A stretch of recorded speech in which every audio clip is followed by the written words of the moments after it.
인사드리겠습니다. 아차산의 향토사학자 김민수입니다. 1989년도 그러니까 올림픽이 끝나는 다음해입니다. 아차산에 큰 산불이 났을 때 아차산 산불을 끌어 민방위 대원으로 참가를 했다가 아차산의 보르성을 발견하게 됐습니다.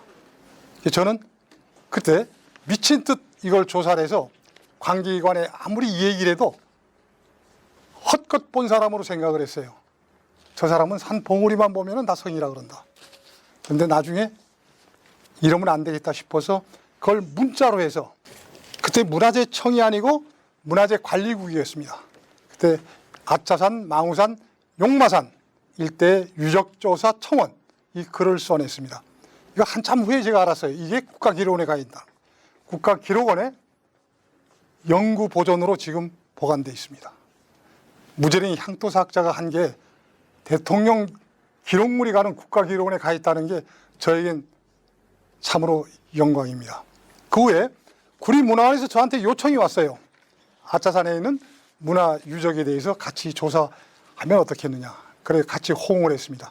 근데 저만 믿었지 않고 또 학자들도 해야 된다고 그래서 학자들도 모인 팀하고 저하고 같이 아차산에 대한 유적을 조사하게 됐습니다. 제가 안내라고 모든 걸 다 가르쳐 드렸습니다. 그런데 하는 과정에서 상당히 이게 중요한 유적이라는 게 알려지기 시작했어요. 특히 서울대 박물관에서 고구려 토기라는 힘증을 주기 시작했습니다. 그러자마자 이 학술단체에서 모인 학자들이 소위 말하면 공명심 때문에 그런지 자기들이 앞서 나가려고 그러고 나를 제끼려고 그랬습니다. 근데 나는 끝까지 조사를 했습니다.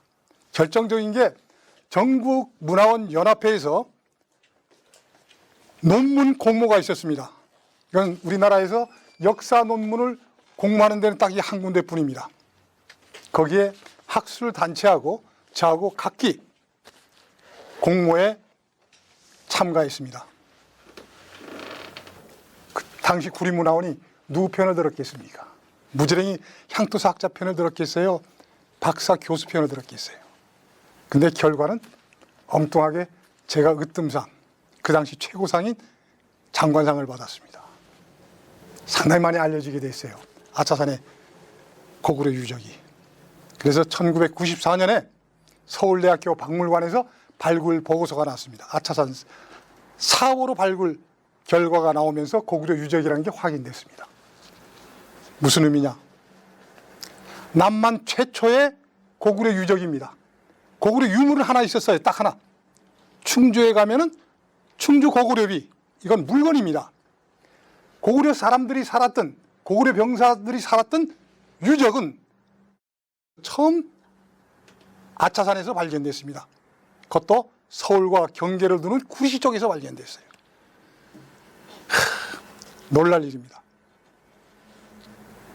그렇게 되자 이게 어떤 문제가 발생했느냐. 첫 번째는 그 당시 고구려를 연구하는 학자가 9사람밖에 없었어요. 박사학위 받은 사람이.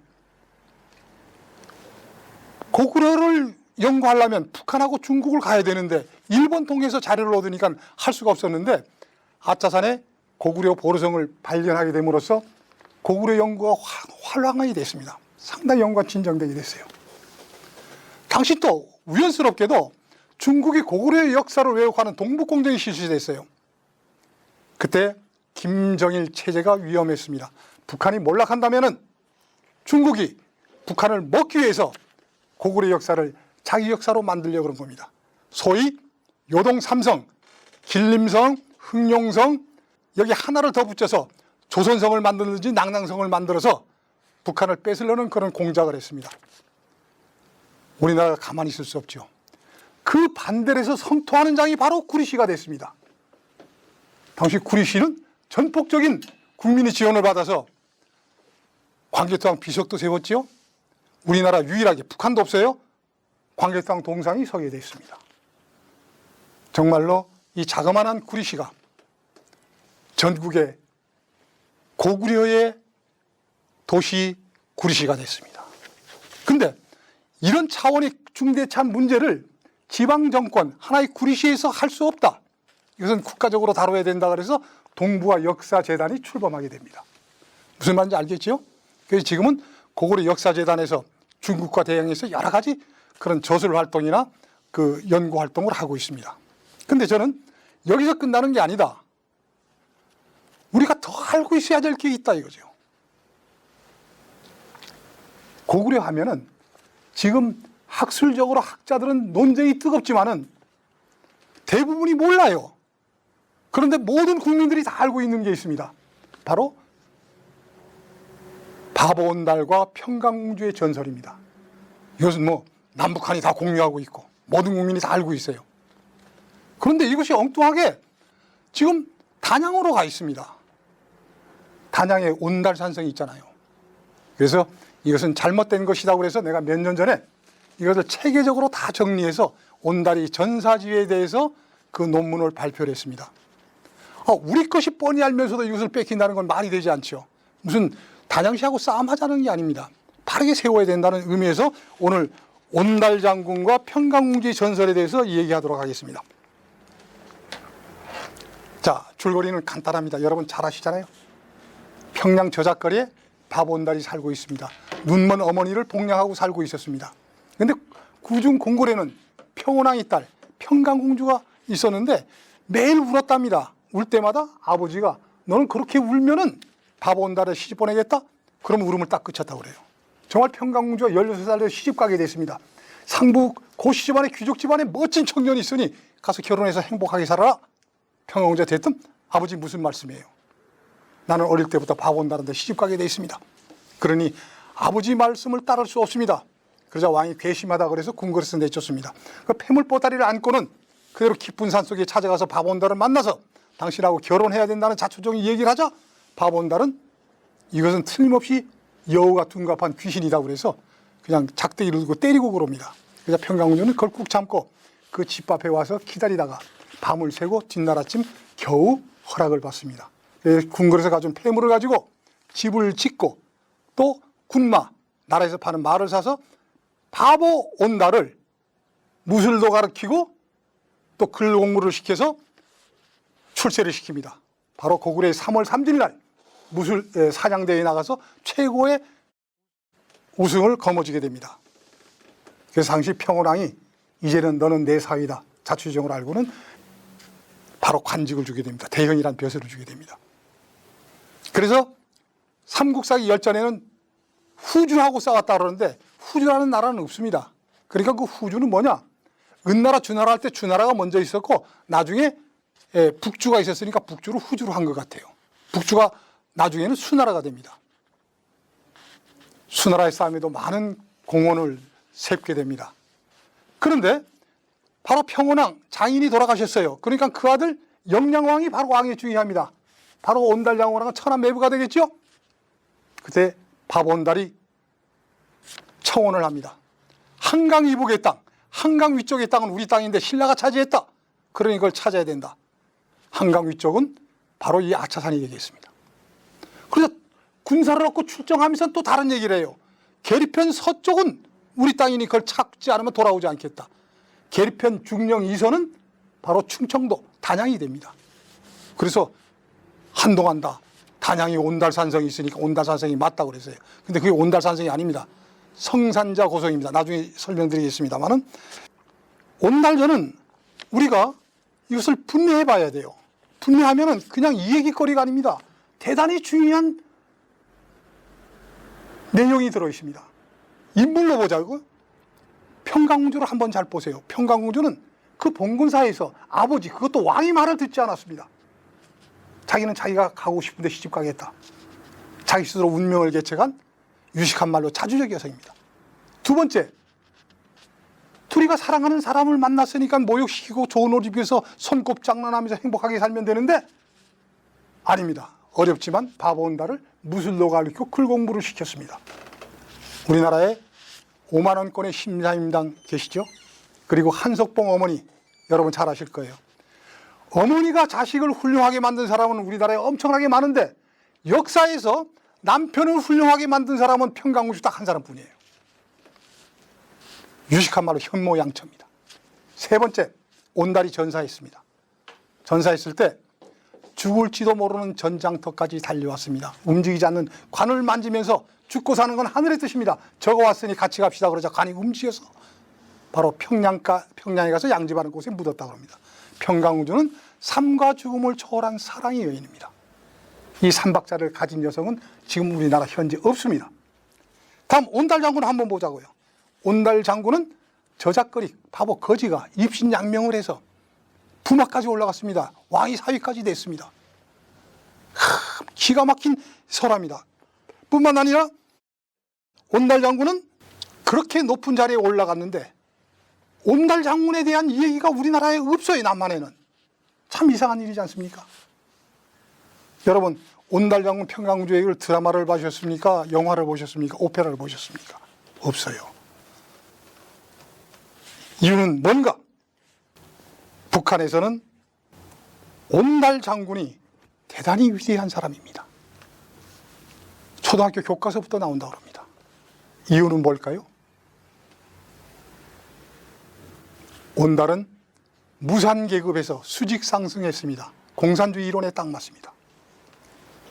그렇죠? 두 번째, 무력통일. 남쪽으로 쳐들어가면 절대로 물러서지 않는다. 관이 안 움직였습니다. 그러니 우상화될 수밖에 없죠. 아마도 그것 때문에 우리나라에서는 온달 장군에 대한 그런 예의가 없는 것 같습니다. 그래서 우리나라도 위정자, 정치하는 사람들은 옛날 사람을 본보기로 해서 국민들의 애국심을 유발시켜야 돼요. 우리는 누구를? 을지로, 을지문덕 장군, 충무로, 누구죠? 이순신 충무공 장군을 아마 내세우지 않았나 저는 그렇게 생각을 하고 있습니다. 자, 그러면은 온달 장군이 끼친 그 이상은 어떤 것인가? 또 우리에게 어떤 영향을 줬는가 한번 여러분 생각해 보세요. 고구려 사회. 아니 좋습니다. 온달전이 썼던 삼국사기 고려시대를 한번 보자고요. 그때도 봉건사회입니다.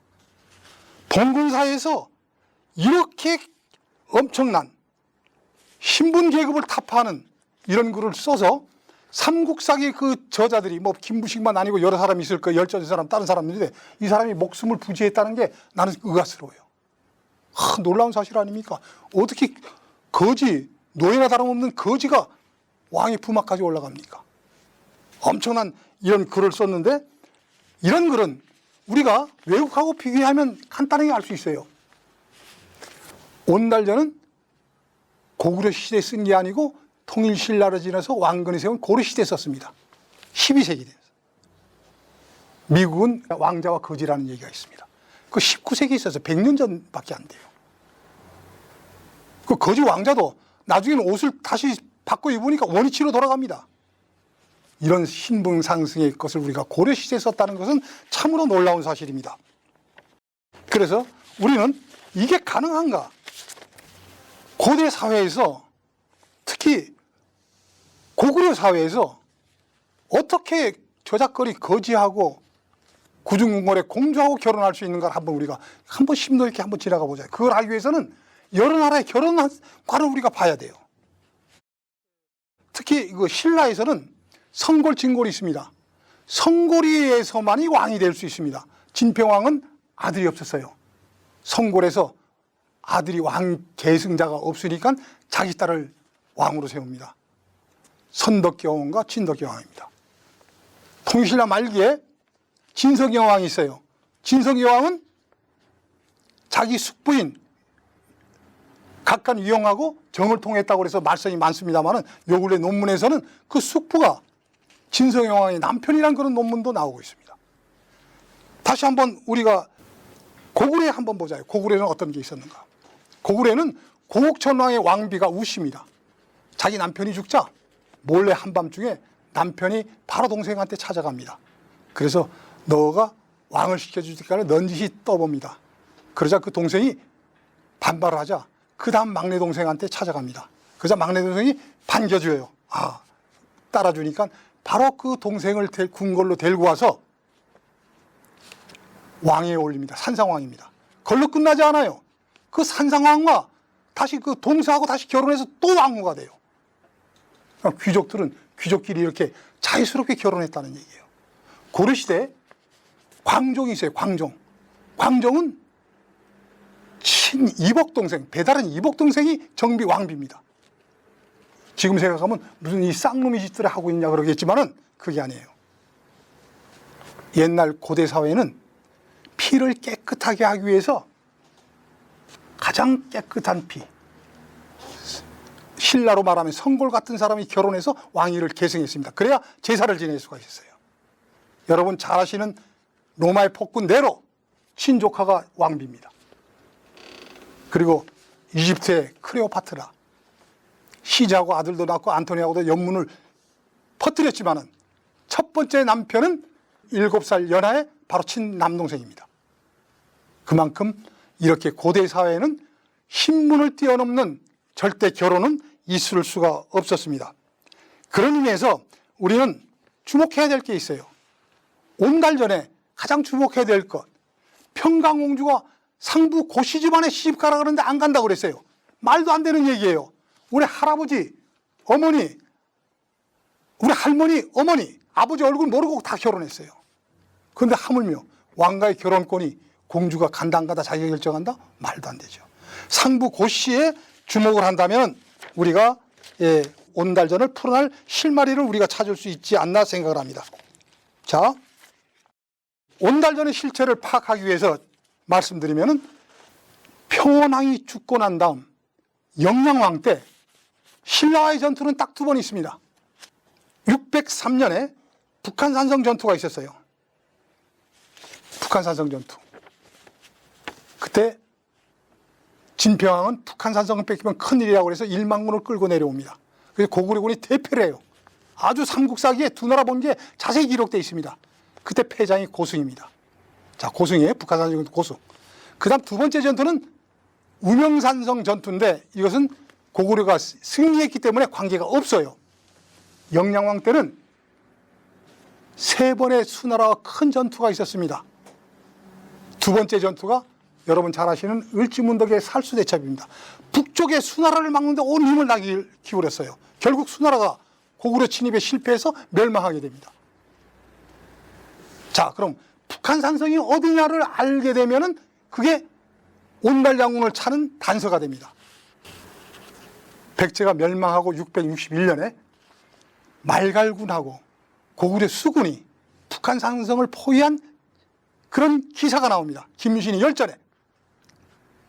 말갈은 기병, 말을 타고 와서 북한산성의 동쪽에, 고구려는 수군을 끌고 와서 북한산의 서쪽에서 북한산성을 포위했다.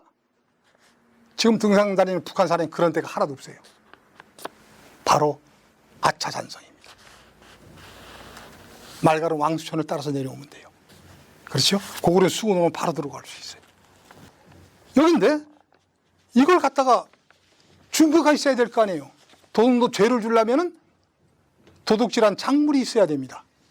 역사에서는 바로 고고학자들이 증거해 줘야 돼요. 땅을 파서 확인해 줘야 돼요.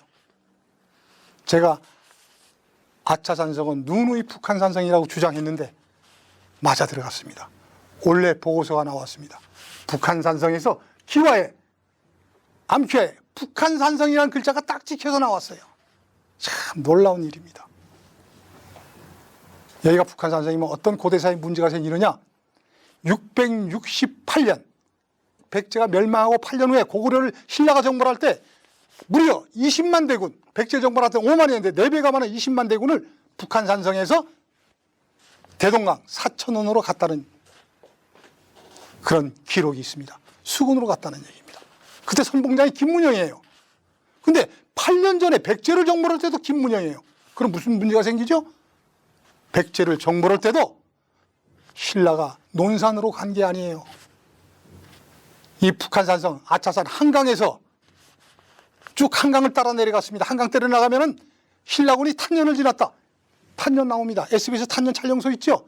거기가 고양시입니다. 고양시 옛날 지명이 계백장군하고도 한 글자도 안 틀린 계백현입니다. 삼국사의 지리제 그대로 나와요. 계백현의 계백장군이 황산벌로 나가서 막은 거예요. 논산에는 황산이 없습니다. 황산, 경기도 하남시에 황산이 있어요. 저기 경주 가면 형상도 황산, 금강역도 황산. 황산은 강변에 누런 갈대밭을 황산이라고 말합니다. 일본 말로 고수부지, 우리 말로 둔치예요. 계백현이 계백장군이 가서 황산벌에서 강변에 나가서 막은 거예요. 그걸 어떻게 증거하느냐? 황산벌 전투에서 죽은 반굴, 관창 두 화랑이 있는데 두 화랑이 명복을 위해서 장이사란 절을 지어주라고 그래요. 태종묘랑이. 이게 삼국사기 삼국유사에 나옵니다. 두 군데. 그 절이 논산에 있지 않고 세검정 초등학교에 있었습니다.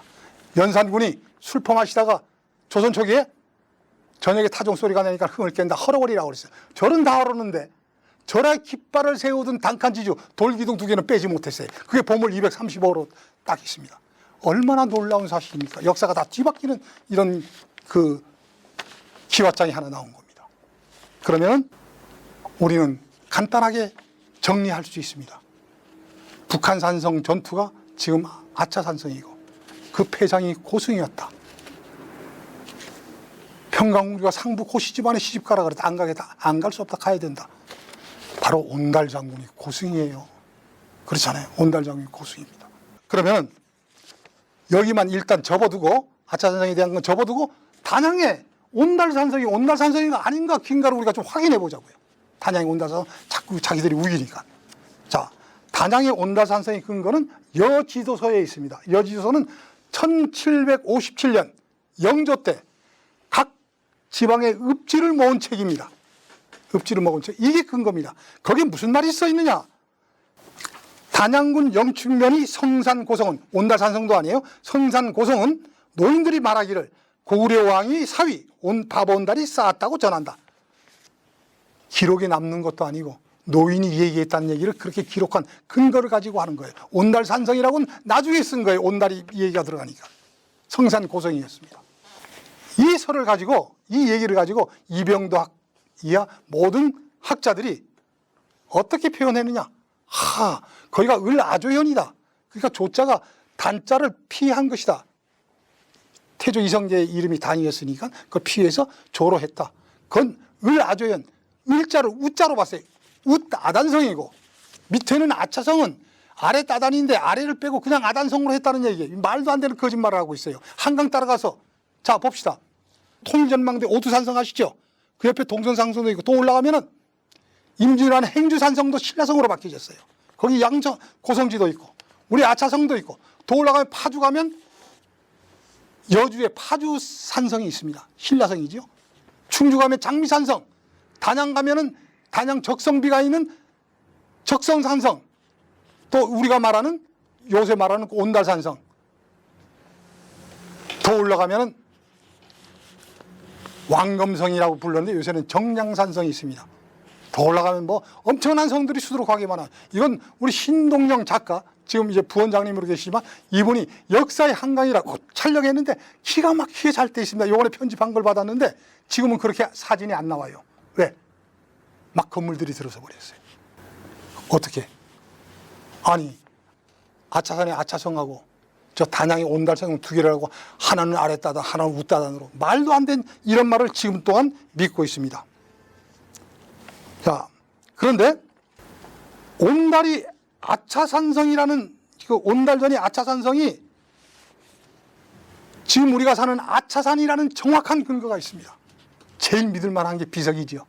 광개토왕 비석, 소위 우리가 능비라고 하는 비석에 자기 무덤을 지키는 그 묘지기들을 정했습니다. 묘지기를 정하는데 그 정하는 기준을 성마다 몇 사람씩 빼오라고 그랬는데 그 기준이 바로 한강이다. 백잔남관, 백제의 왕성이 있는 한강 하류를 기준으로 해서 위와 남으로 했는데 거기에 아차성은 한강 북쪽에 있습니다.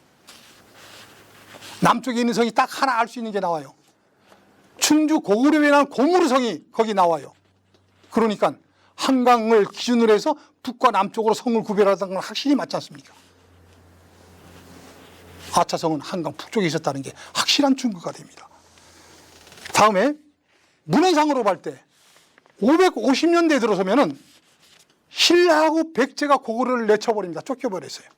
그래서 신라의 김춘추가 백제를 이기지 못하니까 자기 딸하고 사위가 죽으니까 복수하려고 고구려를 차지해갔을 때 뭐라고 그랬죠? 연개소문이 한 중령 이북에 500리 땅을 내놓으라 그랬어요. 신라가 다 차지하고 있었다는 얘기예요. 거기를 어떻게 그 고구려군이 그 단양까지 쳐들어갔냐고요. 특히 가장 결정적인 것은 고고학 자료입니다. 아까 말씀드렸죠? 증거가 있어야 인정될 수 있다. 그 증거는 고고학입니다. 아차산에는 여러분 잘 아는 고구려 보르성들이 줄비하게 늘어서 있습니다. 봉우리마다 사작 지정도만 낸 게 16개, 또 지금도 남아있는 게 4개, 없어버린 10개, 한 30개 정도가 있었다고 추정되고 있습니다. 한강을 지키려고 얼마나 노력했는지 몰라요. 단양의 온달산성은 3차례 4차례 발굴해도 고구려 유물 한 톨도 나오지 않았습니다. 성벽도 고구려성이 아니고 신라성으로 밝혀졌어요. 거기 온달 동굴 태장이 묘까지 다 뒤졌습니다. 온달이 묘라고 했는데 다 뒤져도 유적이 아닙니다. 고고학적으로도 단양 온달산성은 전면 될 수가 없습니다. 특히 평강공주가 왔는지 안 왔는지는 모르겠어요. 올 수 있는 정황을 생각한다면 평양 대동강에서 빠른 돛담배를 타면 하루도 안 걸려요. 반나절이면 아차산까지 올 수 있습니다. 단양은 한 달이 걸려도 못 가요. 육로로. 그래서 단양에 온달이 전사했다는 얘기는 요새 해설사가도 저 얘기도 한다고 합니다. 요새는 좀 의심돼서 그 말을 정확히 하지 않는다고 합니다. 자, 그러면은 온달전을 왜 이렇게 위작을 했는가? 속된 말로 거짓말을 했는가? 역사학자들은 양심이 있습니다. 없는 사실을 가지고 쓰지 않습니다. 있는 꼬투리를 가지고 고려가 처한 그 시대에 맞게 윤색을 합니다. 약간 보탠다는 얘기죠. 고려시대에는 몽고족이 일어났습니다. 후에 징기스칸이 일어나서 원제국을 성립하는데 그 흥미한 몽고족들이 거란 여진족을 막 밀어냈어요. 거란 여진족이 고려 왕건이 세운 고려의 북방을 압박했습니다. 남쪽에선 일본 왜구들이 올라왔어요. 여러분 놀랍게도 강화도 교동도까지 왜구들이 와서 살고 있었습니다. 이 앞으로 고려가 멸망한다는 걸 예측하고 있었어요. 그런데 이것을 누가 막아? 귀족이나 사대부나 관료들이 막을 수 없어요. 누가 막아야 돼? 민초들이 막아야 돼요.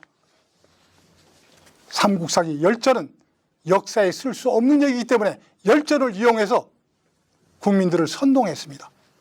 무식하고 상놈들도 나라를 위해서 목숨을 바치면은 둔화까지 올라갈 수 있다고 꼬시는 얘기입니다. 참 기가 막혔었죠. 그래서 이 온달이 한자로 쓰면 온달이 이렇습니다. 자, 온달, 온자. 여러분 옹고이지신이라고 들어봤죠? 옛 것을 상기할 때 온자를 씁니다. 달자는 땅이 차자 표기입니다. 땅이라는 한자가 없어요. 온달을 풀면 옛 땅의 장군이에요. 고승을 옛 땅의 장군으로 대치시켜 나오면은 각 지방에서 일어날 수 있는 이병장의 개념으로 확대시키는 겁니다. 참 이 삼국사기 열전 지은 사람 기가 막힌 사람이에요. 국가의 국난을 이길 수 있는 걸 이 온달전을 통해서 얘기를 했습니다. 자, 그러면 평강공주에 대해서 다시 한번 얘기를 할게요. 아까 내가 3가지 중요한 점을 얘기했는데 평강공주에 또다시 어떤 메시지가 있는가? 평강공주는 임진왜란 때 행주대첩이 있습니다. 여자들이 치마에 돌멩이를 날랐죠. 그래서 행주산성이 됐는데 마찬가지입니다. 국난이 일어나면 아무리 높은 여자 공주라도 전쟁에 참여하는 메시지가 담겨 있어요. 그리고 남편이 죽어도 가정을 굳건히 지키라. 가정 파괴되면 나라가 망하는 거예요. 그런 메시지를 가진 참으로 기가 막힌 스토리, 전설입니다. 이 아차산에 온달이 전사지였고 평강공주의 설화가 흐르는 곳, 여기가 바로 아차산입니다. 이상 마치겠습니다.